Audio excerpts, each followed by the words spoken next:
What I'm going to do today is show you how to create the elusive windscreen pieces used in sets like Flying Fox, Batmobile Airlift Attack, Heroes of Justice Sky High Battle, and the one set that I have of those, Kryptonite Interception. Now, I've looked online for mocks with these windscreens because I wanted to do a custom one, and so I just looked online and I could not find the part. And then I stumbled across an interesting little fact. I have the now outdated Lego Digital Designer program. I also have, I guess, later updates that had a lot of extra pieces in it that you don't get if you just install it now. That's a fair warning. However, what I found interesting was just kind of messing around is windscreens. Come down here, you find that door. So what we want to do is now that we have that, we want to take note of the part number. So when we take note of the part number, that's 24225. And let's do the corresponding window. That's 24224. So we'll note that down. Also 2424. You can just bring these in here, but the part we're actually looking for has these combined, and so that gets a little tricky. You're going to have to use Part Designer for that. Since these parts are actually two parts combined into one, we want to get that, but we want to have it where you can customize the color so you can use it for other mocks. So first thing we need to do is we need to import our window because we know that that's going to be a constant color. So you're going to have to go to your C folder, Studio 2.0, ElDraw, unofficial parts, and nothing's labeled where you can read it. So unless you know what part you're looking for, it's going to be hard to find. But since we have that part listed, we know that it's going to be 24224. So what we'll do now is we'll insert that here. And we don't need to do anything else with this right now. So we're going to have to export this into Studio. Let's call this 24226C01 glass. Um, put the part number and add a -G there for the glass, and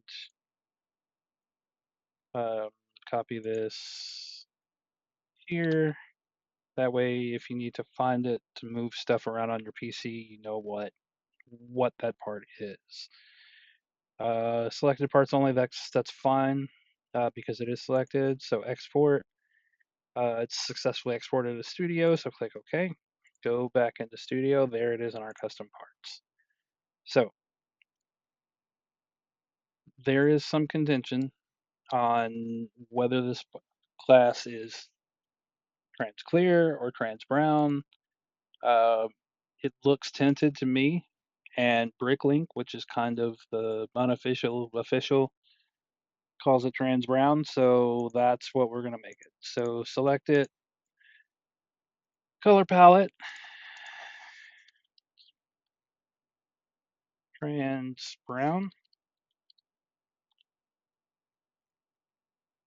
and there we go. So we have it selected. So go to File, Export As. We want to export it as ElDraw. Let's put it in this parts folder here. 224 glass.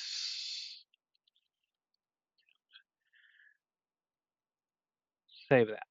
Okay. So we're done with this for now, and we can come back in here. Delete that because we don't need it. Now, what we want to do, we want to import our base part now. So choose a file. We're back in unofficial parts. That's good. That's where we want to be. 225. Open that. Insert. So there's that piece.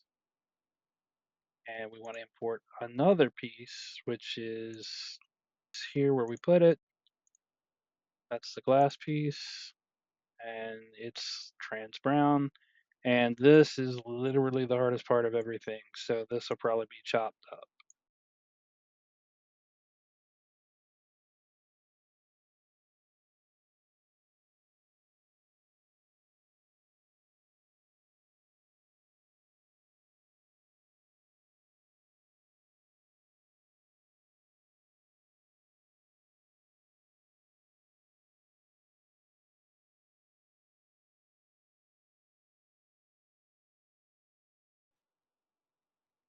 And okay, so we finally got it lined up, it looks like. Everything looks good in place. So we want to select both of those, export to Studio. Let's go part number. We're going to do that because that's what the Bricklink part number is. We'll go with the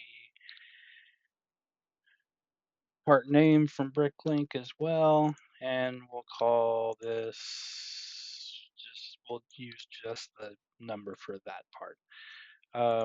So export, click OK, and come back into Studio here.